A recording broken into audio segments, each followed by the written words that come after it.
Welcome everyone to the third round of the season. Ultras on pole from Revo in P2. Then we have Denson Olsen, Carlos Eduardo, Davis Arquera, Dominic Vendetto, Blade Dragon Sonic, Marcus Adelaide, Damien Castro, Vestio, Benayak, Lamfong, Sebastiano Campo, Tom Leon, Ahmed Silla, Livery, K-Ball, Taco Van Horn, Stevie Headley, Matty Hart, Akari Sato, and Dalbok Sarov. So here we go in Monaco for the third round of the season. 5 red lights. And we are underway. Of course, it's quite wet in Monaco. It's a good start for the top two, which are the Ferraris. Olsen's had a really good start on the McLaren. He's up into second place, as he is going to be free to try and chase down Ultra, who's right up in first position. Also needs to try and get that place back though, because Bravo's up into second. UK-Ball's got a penalty for causing collision, and yellow flags were absolutely waving back there.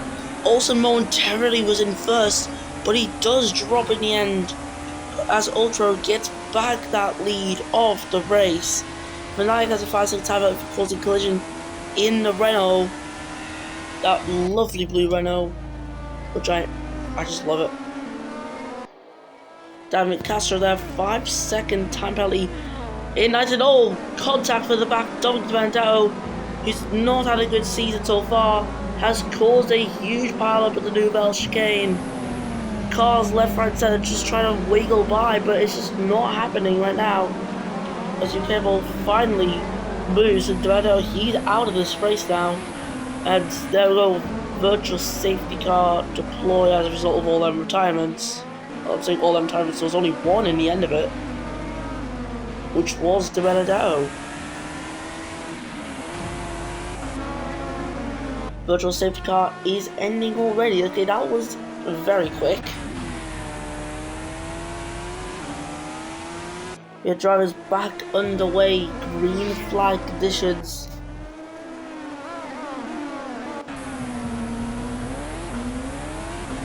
There's a fast second one there for Blade Dragon Sonic, who is doing good on this lap. However, the laps that are being set now are not representative of real time, because of course virtual safety car impacted some people's lap 2s. It maybe benefited some other people's lap 2s as well. So we're not going to be getting a proper visual idea of what lap times are like until the end of lap 3, assuming there are no more weird incidents, just like what happened earlier on. But it was Ahmed Silla going down the inside of Van Horn there, the two still side by side. And who's going to come out in front? To Haas versus an AlphaTauri. The AlphaTauri down the inside, and that is Van Horn in a 14th position. He keeps that position, which he held it for the fast lap though, constantly swapping between drivers. This is the lap though where we're going to be seeing the true lap times come in. We'll see who is quickest and who is not. Also got 4 drivers with penalties at the moment. 5 seconds for Castro, 10 seconds for Benayak, 5 seconds for UK-Ball, and 5 seconds for Sarov.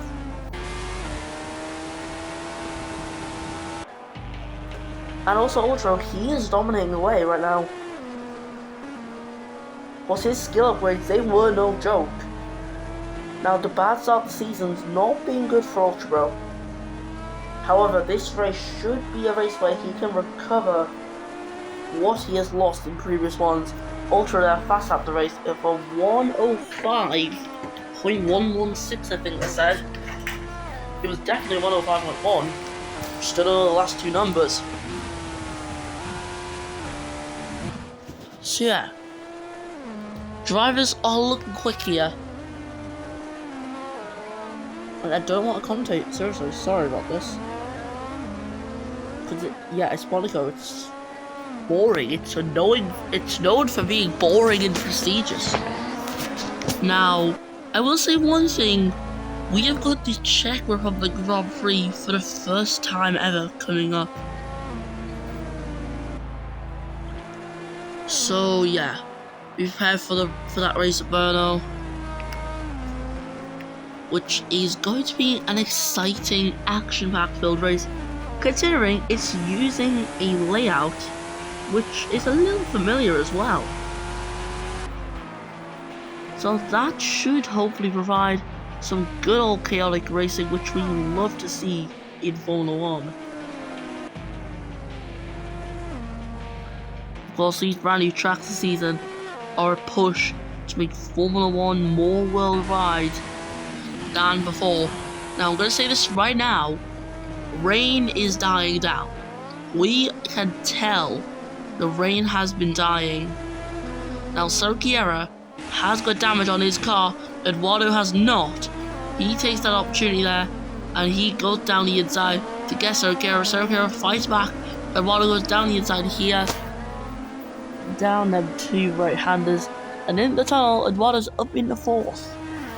Now that fighting has really cost Eduardo a lot of time, because you can see he's already pulled away a huge gap to Sergio. And I guess now he is just free to try and extend the advantage he has in fourth place and just secure a good result for the Williams team. As we're on our lap 6 now, everyone's still on the intermediate tyres. Yeah, Sergio is nowhere near Eduardo. He's not putting up the fights that Williams anytime soon right now. That damage is impacting the downforce too much. When it comes to Monaco, engine power isn't the thing that you want, really. You want that really good ability to make corners. Now, engine power is just the added bonus, which of course everyone ahead of Eduardo has. Sergio is on 10 out of 10 car performance, while Eduardo's on 9, but he's still quicker than Sergio because he's got that downforce. I think it's also the beauty of Monaco, where speed isn't always the deciding factor in who wins. But yeah, DRS right now is not active. It's still raining. As said before, it is dying down. That is very clear now. So if you didn't believe me before, well, you have to believe me now, really, because you can just visually tell that there is less rain. I believe in the next few laps we are going to see dry conditions start to appear. Now, one thing that is going to appear soon for Ultra is lapped cars. He has got Bogdasarov not far from him, and Bogdasarov is currently really slow. He's gonna have blue flags very soon. Like, literally any moment, blue flags can come for the Frenchman. He's gonna have to let Ultra by, and at Monaco, that's gonna be a little bit of a challenge. Was he down 21st, last position? As there we go. He's sticking to one line, I think. He's gonna let Ultra by.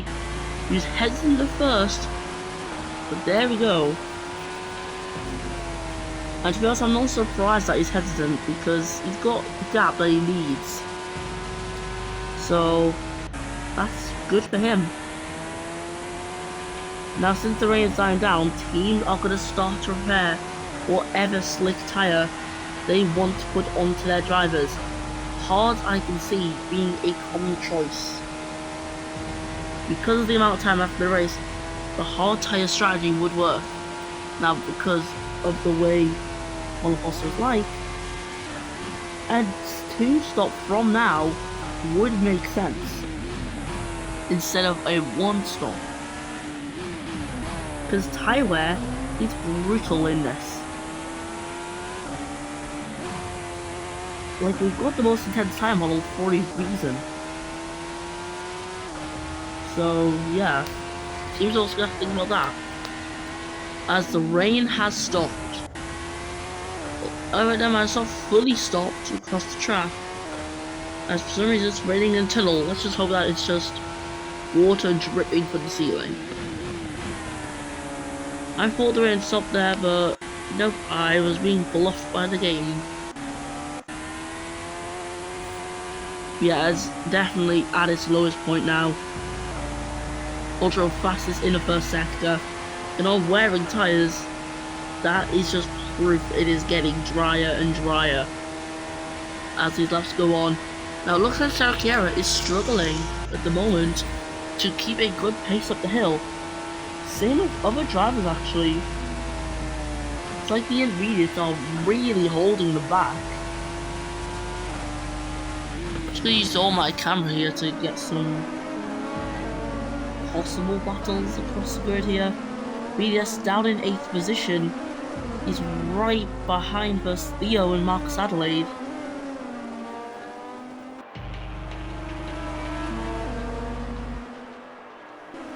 Of course, we're on lap 9 out of 19, and this time is just going by so slowly. Here is UK trying to get headed down while Sarov, the two are side by side. UK up into 20th.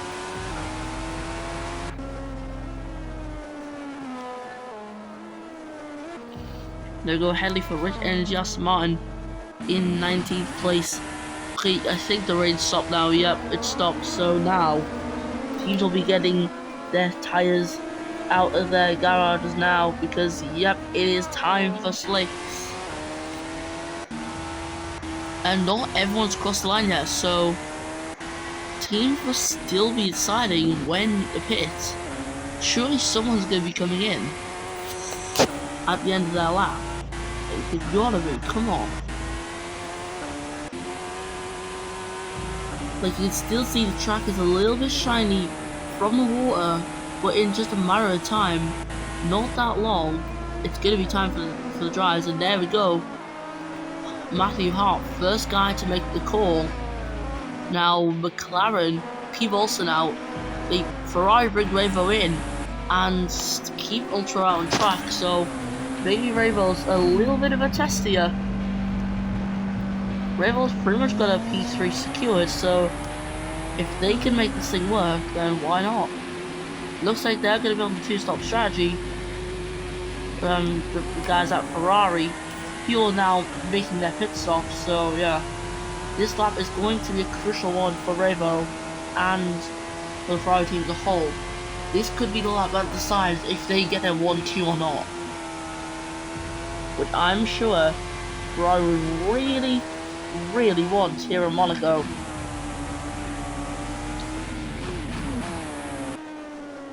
So as we are looking to race leader Ultra, he leads by 5.5 seconds pretty much.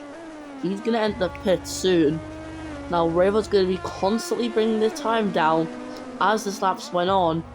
I don't think it's enough though to make a move for the lead, as there are many cars who are going to be getting in his way, which you can tell it's mediums on for Ultra and it's softs on for Olsen. Revo's going to try to get ahead there off Sauber. He does that, but all the holding up that's happened on that lap has cost him a lot of valuable time. Out in the pits comes Jensen Olsen. Here is Revo, who just gets him on the exit. Wow. So yeah, as I say, hitting that lap was definitely worth it. Unless you could get held up, then it's just not worth it. As softs on for Blade the Dragon Sonic as well, so softs are coming around the field quite a bit. I just thought I'd see more hards, but I guess not. There's now a Ferrari 1-2 though, here in Monaco. Around the Nouvelle chicane there. Revo taking it nicely, however, his tyres are worse than Olsen's. So Olsen has got a really good chance here to try and move up into second place to reclaim that position that he once had. Eduardo in 4th, that is good. Of course, Surakiera being slow before allowed him to pull out a gap, and he's went one lap longer on Inters. He's got better tyres and he's ahead. Now the worst car power is obviously going to impact him a bit, but for his sake, let's just hope that he's built up a strong enough gap to maintain it until the end of the race. Yeah, looking at the softs are working really well. Mark Sadley fast out of the race and he's on a soft tyre. So yes, definitely teams are liking the softs. Now softs won't make it to the end of the race, we all know that. They'll get close, but not close enough. Now because this race only had like that wet period, teams can still pit onto another set of that tyre. Which never mind, even if it was dry, they could do that as well. But yeah, pretty much teams have got a lot of variety at the moment. Lap 14 we enter. Ultra still leads this race. I seriously don't even know what to talk about right now.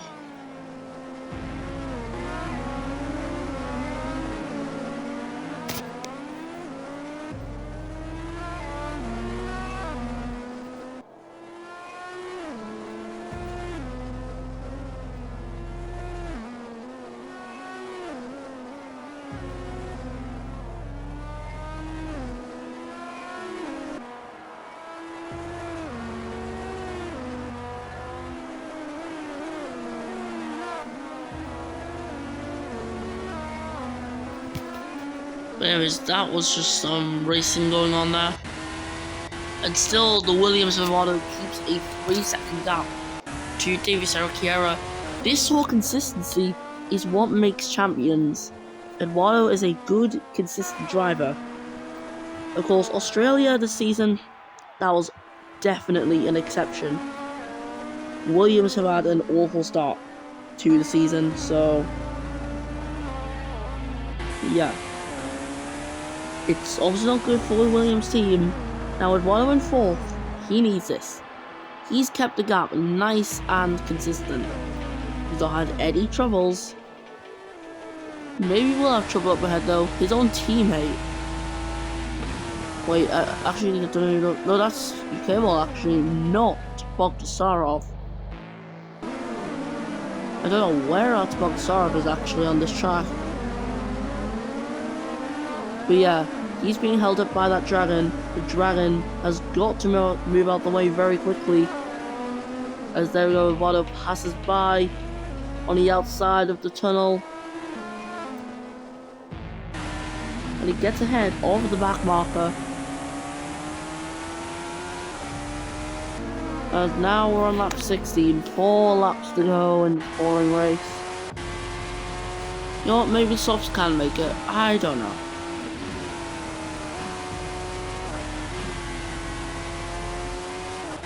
Yeah, it's clear people on softs, they will be trying their hardest to go to the end of the race. Even if it means their tyres off-ride.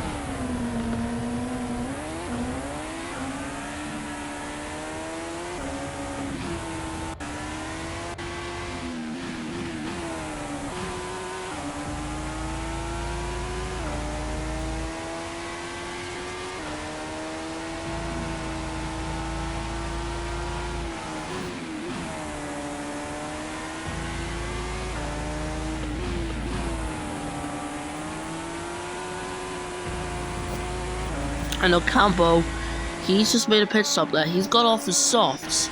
He's moved over to a set of medium tyres.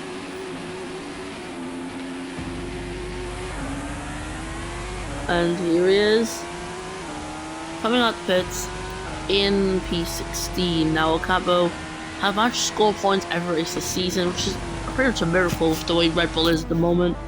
In absolute shambles. For the final 3 laps now, Revo and Olsen's have still stayed out. Olsen gets ahead of Revo there in the hairpin. Jesus, that was almost contact. Don't know how they got that close without actually hitting each other. That was very close.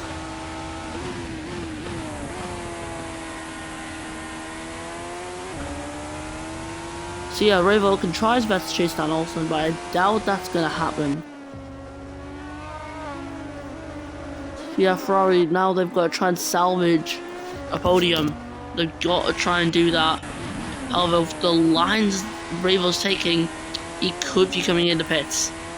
And though he's staying out as we enter lap 18. His tyres are getting very worn.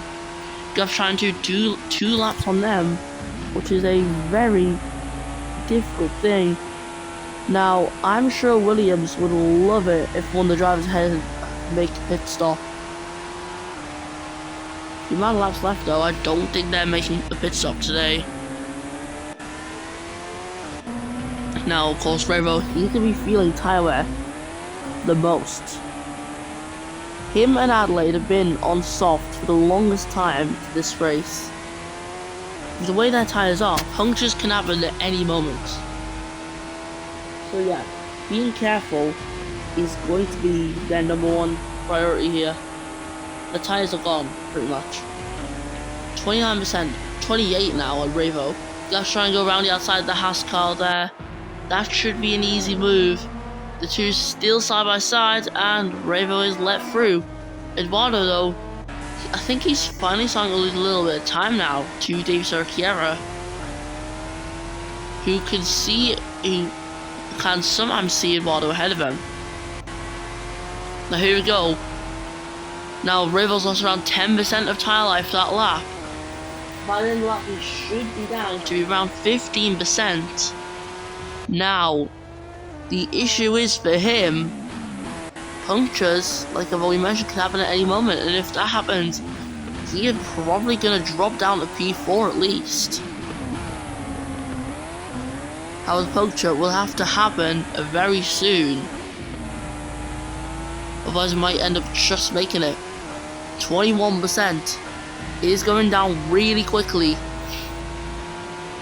20%, but here we go. Coming around the final couple corners now, your race winner, the King of Monaco. Ultra wins the Monaco Grand Prix. And I think Revo's going to just hold on to his place. Livery downwards, all have been lapped. Also finished at P2 in the end of it to mark a solid drive. And in the end, Revo's tyres went down to 17%. Eduardo really was not far away. Boxara holding up Eduardo here on the end of it. But in the end, Eduardo does get that P4. Good race there for Williams. Dave Cerchiera finishing 5th from Marcus Adelaide, who's going to get 6th place in the end of that race. And he's trying to chase down the Salva, but that Salva's a back marker, so it really doesn't matter. BDS is going to get 7th, his worst race of the season. Then we've got Versio, who's in 8th. Castro's going to finish 9th, and Tom Leon's going to finish off the points there. Then it's Vinaya, Kari, and Cable. Mokhtarov down 2 laps. There we go, the podium celebrations. Once again, Ferrari double podium for them. 1-3 for Ultra and Revo. Jens Olsen getting P2 is a solid result for him. Still yet to claim win this season. He got 3 in his main season, so he'll be trying to improve on that this season. So yeah, with that, we're done in Monaco. We'll see you next time in the Czech Republic for the Grand Prix at Brno. But yeah, let's listen to the Colombian national anthem.